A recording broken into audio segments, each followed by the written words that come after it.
এত বড় দাড়িওয়ালা চিনেন? এত বড় দাড়িওয়ালা সুন্দর জুব্বা পরালো, আহা আপনি জানেন না কি অবস্থা। মুরব্বির কাছে একজন গেছে, যাওয়ার পরে বলছে চাচা বড় বিপদে পড়ছে, 1000 টাকা হাওলাত দেন। বলছে ব্যাককল হাতে টাকা নাই সব। বলছে চাচা বিরাট বিপদে আছি, আমার সন্তান অসুস্থ, একটু ডাক্তার দেখানো লাগবে। বলতেছে বললাম হাতে টাকা নেই। খানিকক্ষণ পরে বলছে চাচা আপনি ভুল বুঝছেন, আজকে সোমবার দিন 1000 দেন, আল্লাহ বাঁচালে আগামী শুক্রবার দিন 1250 রিটার্ন। বলছে বেকুব কোথাকার, মানুষের হাতের টাকা থাকে না, বাড়ির চল। বাড়িতে নিয়ে গেছে, বাড়িতে নিয়ে 1000 টাকা বের করে দিয়েছে, দিয়ে বলছে লাগলে আরো বল, তো চাষিও কিন্তু এই ব্যবসা করে, তবে যা করবি তাড়াতাড়ি কর, মাগরিবের আযান হয়ে গেছে, আমি কিন্তু জামাতে নামাজ ধরবো। চলেন 2 নম্বর আয়াতে, যেই না তারা জিজ্ঞাসা করলো ওয়ায়াকুলুনা মাতা হাদাল ওয়াদ ইন কুনতুম সাদিকিন, যদি সত্যবাদী হয় বলো কখন তোমাদের পক্ষ থেকে সেই কিয়ামতটা কবে হবে। আল্লাহ বলছেন মা ইয়ানজুরুনা ইল্লা সাইহাতান ওয়াহিদাতান তাখুযুহুম ওয়া হুম ইয়াখসিমুন। আল্লাহ বলছেন এমন একদিন কিয়ামত তোমাদের সামনে আসবে, এমন সময় তোমাদের সামনে কিয়ামত আসবে, তোমাদের সামনে হাজির হয়ে যাবে, একটা মাত্র শব্দ তোমাদের কাছে আসবে, মনে করতেছো কিয়ামত ঘটানো বোধহয় বিরাট কোনো ব্যাপার। আল্লাহ বলছেন এটা বিরাট কোনো ব্যাপার নয়, একটা কেবল নাক তোমাদের সামনে আসবে। আল্লাহ বলছেন ওয়া হুম ইয়াখসিমুন, তারা বিতর্কের মধ্যে থাকবে, বোঝার আগেই তাদের মাথার উপরে কিয়ামত আল্লাহ এনে দিবে। আল্লাহ বলছেন ফালা ইস্তাতিউন তাওসিয়াতাও ওয়ালা ইলা আহলিহিম ইয়ারজিউন। আল্লাহ বলছেন তোমাদের কিয়ামত এমন ভাবে এসে যাবে যে তোমরা যে ওসিয়ত করবে তোমাদের সন্তানের কাছে যে আমি একটা বিপদে পড়ছি, আমারে উদ্ধার করো, অথবা তোমার জন্য এই সম্পদ রেখে গেছি, তুমি এইটাকে ইউটিলাইজ করো, আল্লাহ বলছেন তারা ওসিয়ত করার সময় পাবে না, পরিবারে ব্যাক করে আসারও সময় পাবে না। মুফাসসিররা ব্যাখ্যা করছেন এর দ্বারা যে বান্দা তুমি যদি ইসলাম থেকে দূরে সরে থাকো, আল্লাহ থেকে গাফেল থাকো, তোমার উপরে যখন দ্বীন এবং ইসলামের বিরুদ্ধচারণ করতে করতে অন্তর যখন তোমার আল্লাহ দ্রোহী হয়ে যায়, তোমার উপরে এমন ভাবে মৃত্যু চলে আসবে তুমি আর তওবা করার সুযোগ পাবে না, তুমি তোমার পরিবারের কাছে ব্যাক করার সুযোগ পাবে না। আল্লাহ বলছেন আল্লাহর কাছে এই মৃত্যু দেওয়াটা কোনো ব্যাপারই নয়, এটা এক মুহূর্তের মধ্যে বান্দাদের সামনে হাজির হয়ে যেতে পারে। আল্লাহ রাব্বুল আলামিন বলছেন ওয়া নুফিখা ফিস-সূরি ফাইদা হুম মিনাল আজদাসি ইলা রাব্বিহিম ইয়ানসিলুন। আল্লাহ রাব্বুল আলামিন বলছেন তাদের সামনে যখন আল্লাহর পক্ষ থেকে একটা সুর মানে আল্লাহর পক্ষ থেকে একটা সিঙ্গার ফুৎকার দেওয়া হবে, ফাইদা হুম মিনাল আজদাস। আল্লাহ রাব্বুল আলামিন বলছেন আজদাস এখানে শব্দটি হাদাস শব্দ থেকে, হাদাস মানে হচ্ছে কবর। আল্লাহ বলছেন ইলা রাব্বিহিম ইয়ানসিলুন, ওই বান্দারা মনে করতেছে কবরে আছে, মরে গেছে অথবা জীবিত আছে। আল্লাহ বলছেন 1 সেকেন্ড দেরি হবে না, একটা মিনাতের দ্বারা তোমাদেরকে ধ্বংস করে দেওয়া হবে। আর একটা যেই না আল্লাহর পক্ষ থেকে সিঙ্গায় ফুৎকার হবে, আল্লাহ বলছেন ইয়ানসিলুন, এই মানুষগুলা 1 মুহূর্ত দেরি হবে না, এই মানুষগুলা আল্লাহ রাব্বুল আলামিনের সামনে হাজির হয়ে যাবে। আল্লাহু আকবার। প্রিয় ভাইরা, এই যে আল্লাহ রাব্বুল আলামিনের সামনে বান্দা হাজির হবে, পৃথিবীর মুফাসসিররা বলছেন হাসরের ময়দানে মানুষজনকে হিসাবের দিনে আল্লাহ রাব্বুল আলামিন 4 ভাগে বিভক্ত করে আল্লাহর সামনে ইয়ানসিলুন করবেন, আল্লাহর সামনে নিয়ে আসবেন। বিভক্ত হবে কয় ভাগে? সংক্ষেপে বলছি কিন্তু এটা মুখস্থ রাখতে হবে। বলেন কয় ভাগে? 1 নম্বর, সকল মানুষ একদল আল্লাহর সামনে উত্থিত হবে যারা বিনা হিসাবে আল্লাহর কাছে জান্নাতি হিসাবে উঠে যাবে। আল্লাহু আকবার। আরেক দল থাকবে যেই মানুষগুলা বিনা হিসাবে জাহান্নামে চলে যাবে। 3 নম্বরে, বিনা হিসাবে জান্নাত হবে না, কিন্তু ওই ব্যক্তিদের একটা হিসাব হবে, হিসাব করার পরে তাদেরকে জান্নাতে ঢুকানো হবে। আর একদল লোক হবে যাদের হিসাব হবে, হিসাব করার পরে ওই ব্যক্তিগুলাকে এরপরে জাহান্নামে নিক্ষেপ করা হবে। তাহলে আল্লাহ রাব্বুল আলামিন যে বললেন যে এই মানুষগুলা আল্লাহ রাব্বুল আলামিনের কাছে উত্থিত হবে, ওয়া নুফিখা ফিস-সূরি ফাইদা হুম মিনাল আজদাসি ইলা রাব্বিহিম ইয়ানসিলুন, তাহলে আল্লাহর কাছে দ্রুততম সময়ে তারা পৌঁছায় যাবে। এই পৌঁছানোর ধরন হবে কয়টা? কথা বললেন না ভাই, কয়টা? আমার কথা কি বুঝতে পারতেছেন ভাই? চারটা। তাহলে এক নম্বর শ্রেণী কি? বিনা হিসাবে যারা জান্নাতের মধ্যে চলে যাবে। সংক্ষেপ করে বলি, খেয়াল করেন, আল্লাহ রাব্বুল আলামিন বলছেন এই বিনা হিসাবে জান্নাতি কারা হবে? ইল্লা মান তাবা ওয়া আমানা ওয়া আমিলা আমালান সালিহা ফাউলাইকা ইউবাদদিলুল্লাহু সাইয়্যাতিহিম হাসানাত ওয়া কানা আল্লাহু গফুরার রহিমা। আল্লাহ বলছেন এক শ্রেণীর লোক, যেই মানুষগুলা তাইব, যারা আল্লাহর কাছে সব সময় ক্ষমা চায়। আল্লাহ নবী বলতেছেন এই ক্ষমা চাওয়াটা এরকম যে কামাল্লা যামবালা, যে তার আমলনামায় কোনো গুনাহই নাই, গুনাহ ছিল কিন্তু এমন ভাবে আল্লাহর কাছে ক্ষমা চাইছে, আল্লাহ তার যাবতীয় গুনাহকে সওয়াব দ্বারা কনভার্ট করেছেন। কনভার্ট করে আল্লাহ রাব্বুল আলামিন তার তওবা কবুল করে ওই ব্যক্তির মৃত্যু আর ওই ব্যক্তির জান্নাতের মধ্যে কোনো বাধা রাখেন নাই। সুবহানাল্লাহ বলেন। তাহলে বলেন তো ভাই, সবচেয়ে সহজ আল্লাহর কাছে জান্নাতে যাওয়ার উপায় কি? বিনা হিসাবে যাওয়া, ঠিক কি না? এখন আমাদের তো তওবা করার সুযোগ আছে না? আছে কি না? আছে।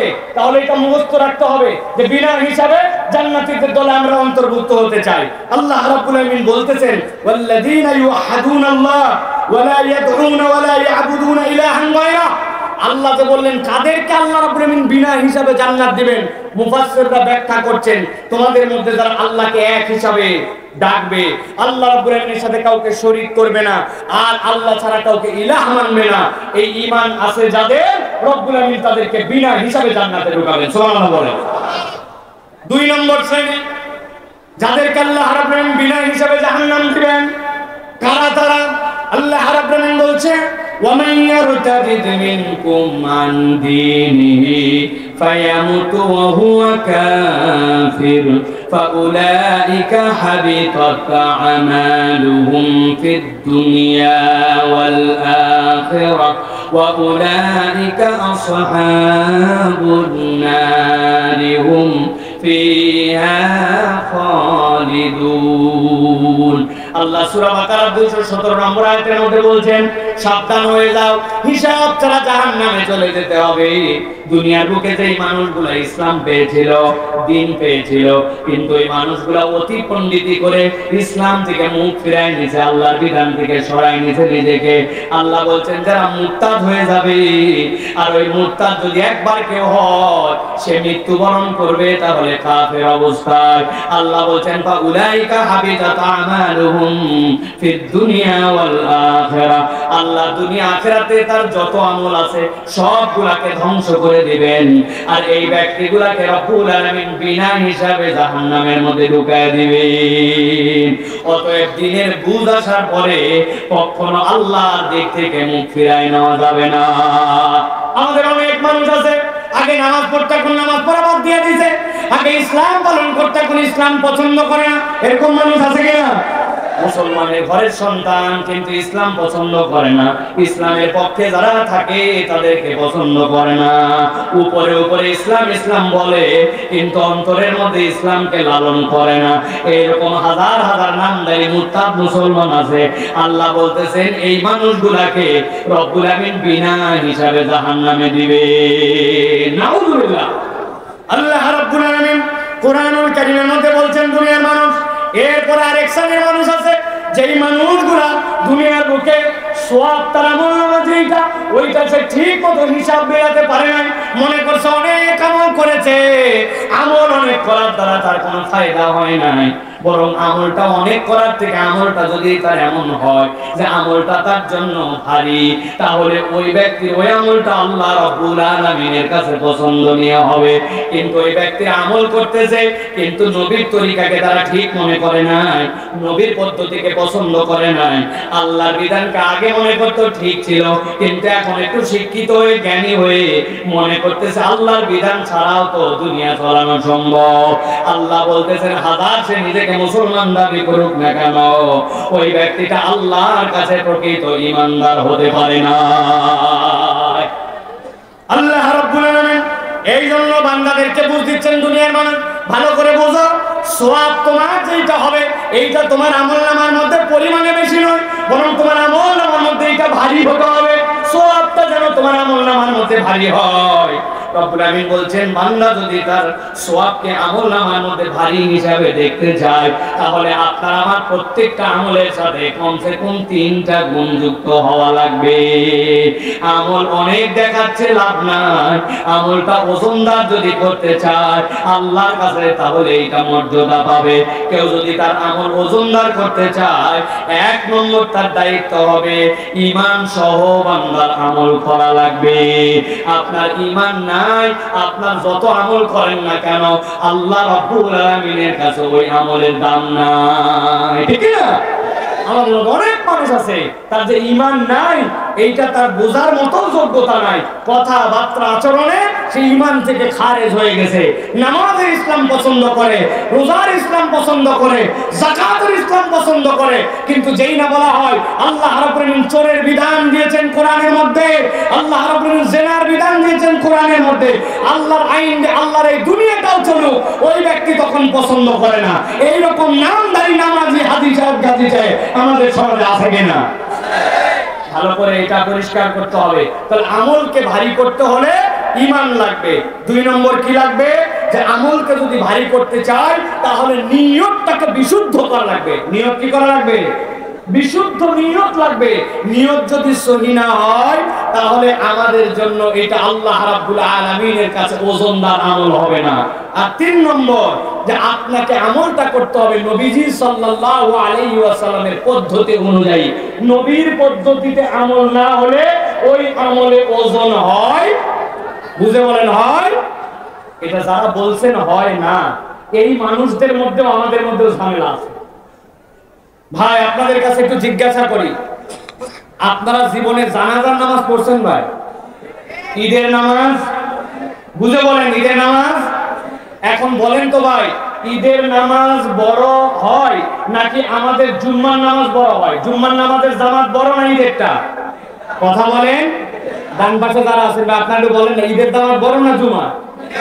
এখন জুমার দিনে জুমার আজান হয়, আপনি এখন বলছেন ভাই নবীজি সাল্লাল্লাহু আলাইহি ওয়াসাল্লামের সময় পরিবেশ পরিস্থিতি ভিন্ন ছিল, কিন্তু আমাদের সমাজের পরিবেশ পরিস্থিতি ঘনবসতি, বিরাট লোকজন, হাজার হাজার গার্মেন্টস, লাখ লাখ মানুষ। অতএব আমরা এখন থেকে ঈদের দিনের নামাজের জন্য আজান দিব এবং একটা ইকামত দিয়ে নামাজ পড়ব, যাতে করে মানুষের নামাজ কোনো মিস না হয়। আপনারা রাজি? কেন রে ভাই? আজান দেওয়া খারাপ না ভালো কাজ? ইকামত দেওয়া খারাপ না ভালো কাজ? তা আপনারা কি জন্য ঈদের দিনে আপনারা নামাজের আজান দিবেন না? বলবেন হুজুর এগুলো আলগা যুক্তি দিয়েন না, নবীজি সাল্লাল্লাহু আলাইহি ওয়াসাল্লামের সময় ঈদের নামাজের আজান হয় নাই, ইকামত হয় নাই, আমরা দিব না। আচ্ছা ঠিক আছে, মেনে নিলাম। এবার বলেন তো ভাই সিজদা দেওয়া ভালো কাজ না খারাপ কাজ? কথা বলেন। ভালো কাজ। তো আমরা জুমার দিনে যে নামাজ পড়ি সাপ্তাহিক সবচেয়ে শ্রেষ্ঠ নামাজ, আমরা নবীজি সাল্লাল্লাহু আলাইহি ওয়াসাল্লামের সময় সাহাবায়ে কেরাম ছিলেন আদুল, নবীরা ছিলেন মাসুম, তারা 2 রাকাত নামাজে দুইটা দুইটা করে 4টা সিজদা দিতেন, গুনাহই নাই ওনাদের। 4 সিজদার আমাদের গুনাহ খাতায় ভরপুর। জুমার দিন আমরা নামাজে এসে একটু মন ভরে নামাজ পড়ব, এখন থেকে প্রত্যেক রাকাতে 4টা করে সিজদা দিব। যারা যারা রাজি আছেন হাত তোলেন। কেউ নাই? আচ্ছা 4টা না দেয় 3টা তো দিবেন আপনারা, 3টা দিবেন না কেন দিবেন না? বলবেন হুজুর এসব আলগাওয়াজ বাদ দেন, নবীজি সাল্লাল্লাহু আলাইহি ওয়াসাল্লাম কিভাবে নামাজ পড়া লাগবে আমাদেরকে দেখাই দিয়ে গেছেন। জুমার দিনে সিজদা দেওয়া যত ভালো কাজ হোক, আমি কখনো 4 সিজদা দিব না। যেই লোক নামাজের মধ্যে 4 সিজদা দিবে না, যেই লোক ঈদের দিনে আজান দিবে না, যেই লোক ঈদের দিনে ইকামত করবে না, কেন না এটা নবীর তরিকার বাইরে, ওই লোকই এমন এমন কাজ করে যেটা নবীর তরিকার নাই। আমরা আবার বললে উল্টা আবার ইমাম সাহেবের চাকরি নাই। নামাজের পরে বলছে মোনাজাত করা লাগবে, বলছে নবীজি জীবনে সম্মিলিতভাবে সাহাবায়ে কেরামকে নিয়ে মোনাজাত করে নাই, বলছে আমার হুজুর বুঝে নাই, আগের ইমাম বুঝতো না, কোথা থেকে ইমাম নিয়েছে? ইমাম খেদা আছে কি না? কেন নবীজি সাল্লাল্লাহু আলাইহি ওয়াসাল্লাম করেন এমন যুক্তি দিয়ে বলছে আপনি ঈদের আজান দিবেন না, কিন্তু আপনি নামাজের পরে সম্মিলিত মোনাজাত ছাড়বেন না। আছে কি না এরকম লোক? বহু এরকম লোক পাওয়া যাবে। অতএব আজকে ভালো করে জেনে নেন, আমলের ওজন যদি বাড়াতে চান ঈমান লাগবে, আর আপনার জন্য নিয়ত সহি করা লাগবে, আর 3 নম্বরে নবীর তরিকায় হতে হবে। এর বাইরে যদি হয় ওই আমল আল্লাহর কাছে গ্রহণ হবে না। তাহলে আল্লাহ রাব্বুল আলামিন বিনা হিসাবে এক দলকে জান্নাতে দিবেন, আরেক দলকে বিনা হিসাবে জাহান্নামে দিবেন। আল্লাহ রাব্বুল আলামিন বলছেন فأما من ثقلت موازينه فهو في عيشة راضية। রব্বুল আমিন বলছেন তোমাদের মধ্যে যাদের ওজনটা ভারী হয়ে যাবে, রব্বুল আমিন ওই মানুষগুলাকে আল্লাহ রাব্বুল আমিন জান্নাতের মধ্যে দিবেন। কোন মানুষ তারা? যাদের আমলনামার মধ্যে গুনাহ ছিল, যাদের আমলনামার মধ্যে অপরাধ ছিল, কিন্তু ওই মানুষগুলা কখনোই আল্লাহদ্রোহী হয় নাই অথবা আল্লাহকে অস্বীকার করে নাই। আল্লাহ ওই বান্দাগুলার হিসাব নেবেন। তবে হিসাবের মধ্যে 3 গ্রেডের মধ্যে যদি বান্দা টিকে যায়, রব্বুল আমিন ওই বান্দাগুলাকে ক্ষমা করে দিয়া ওই বান্দাগুলার জন্য জান্নাতে যাওয়ার ব্যবস্থা করে দিবেন। সুবহানাল্লাহ। আপনি অনেক সময় বাজারে মাছ কিনতে যান, ভালো করে বোঝেন আমরা কোন আয়াতের মধ্যে আছি। ফালা ইস্তাতিউনা তাওসিয়াতাও ওয়ালা ইলা আহলিহিম ইয়ারজিউন। আল্লাহ রাব্বুল আমিন এই আয়াতে কারিমার আলোকে ভালো করে বুঝেন। আল্লাহ বলেন আমার সামনে তোমরা উদিত হবে। এখন রব্বুল আমিন দেখছেন ওই বান্দার আমলনামার মধ্যে গুনাহ আছে, ওই বান্দার আমলনামার মধ্যে সওয়াবও আছে, কিন্তু রব তারপরেও কি হিসাবে তাকে ক্ষমা করে দিচ্ছেন। আপনি বাজারে গেছেন মাছ কেনার জন্য, যাওয়ার পরে বলছেন আমি তাজা মাছ ছাড়া কিনবো না। দেখবেন সুন্দর করে বাজারের মধ্যে এখন মাছগুলা পানির মধ্যে ভিজায় রাখে, পানির মধ্যে জেতা মাছ আছে, ঠিক কি না? ওখান থেকে একটা মাছ আপনি উঠাইছেন, উঠাই বলছেন আমার জন্য ওজন করে দাও। যেই না ওজন করতেছে আপনি বলছেন ভাই ওজন যাই করো পানি জালের মধ্যে না যায়, পানি একটু কম দেওয়ার চেষ্টা করো। পানি কম দেওয়ার জন্য যেই না আপনি বলেছেন, তারপরেও যখন আপনি 2 কেজির মাছ নেবেন, ওর পেটের মধ্যে পানি, ওর ফুলের মধ্যে পানি, ওর মাথার মধ্যে পানি, আপনি না চাইলেও তার মধ্যে 20 গ্রাম 30 গ্রাম 40 গ্রাম পানি ওজনের মধ্যে গেছে। আপনি মাছ কিনছেন 1000 টাকা কেজি, কিন্তু আপনাকে বাধ্য হয়ে ওর সাথে পানিটাও কিনতে হয়েছে একই দামে, ঠিক না? আপনার আমার আমলনামায় গুনাহ আছে, অপরাধ আছে, কিন্তু আল্লাহ রাব্বুল আলামিন বলছেন যার আমলনামাটা ভারী হবে, যার আমলনামাটার মধ্যে ওই বান্দাটা আল্লাহ রাব্বুল আলামিনের প্রতি ঈমান বিশুদ্ধ রেখেছিল, ইখলাসের সাথে আমল করেছে, আর ওই বান্দাটা সব সময় যে আমলটাই করেছে, ওই আমলটা আল্লাহ রাব্বুল আলামিনের রাজি খুশি করার জন্য নবীর তরিকায় করেছে, ওই বান্দার গুনাহ থাকতে পারে, কিন্তু আল্লাহর কাছে যখন হিসাব হবে, আলোচন হবে, ওই বান্দার ওই অপরাধগুলো ওই পানির মতো ওই ভালো দামের সাথে ভালো ওজনের সাথে আল্লাহ রাব্বুল আলামিন পার করে দিবে। আর একদল হবে এমন যাদের পানির পরিমাণ এত বেশি, মূল আইটেমই নাই। আল্লাহ বলছেন তাদের হিসাব করার পরেও ওয়া আম্মা মান খাফফাত মাওয়াজিনুহু ফাউম্মুহু হাওিয়া, ওই মানুষগুলোর ওজন হালকা হয়ে যাওয়ার কারণে ওই মানুষগুলা ওই দিন বিপদে পড়ে যাবে। আল্লাহ রাব্বুল আলামিন তাহলে কি বলেন? আল্লাহ রাব্বুল আলামিন বলেন ওয়ানুফিকা ফিস-সূরি ফাইদা হুম মিনাল আজদাসি ইলা রাব্বিহিম ইয়ানসিলুন। আল্লাহর কাছে যেই না দ্বিতীয় ফুৎকার আওয়াজ আসবে, আল্লাহ বলছেন ওই মানুষগুলো আল্লাহর কাছে দৌড়ায় দৌড়ায় হাজির হয়ে যাবে। সাথে সাথে তারা কি বলতে শুরু করবে? আল্লাহ বলছেন ক্বালু ইয়া ওয়াইলানা মান বা'সানা মিন মারকাদিনা হাদা মা ওয়া'দার রাহমানু ওয়া সাদাকাল মুরসালুন। ওই মানুষগুলাকে কবর থেকে যেই না তোলা হবে, মুফাসসিররা বলছেন কবর থেকে যেই না মানুষগুলা উঠবে, তারা কি কবরে খুব ভালো ছিল নাকি?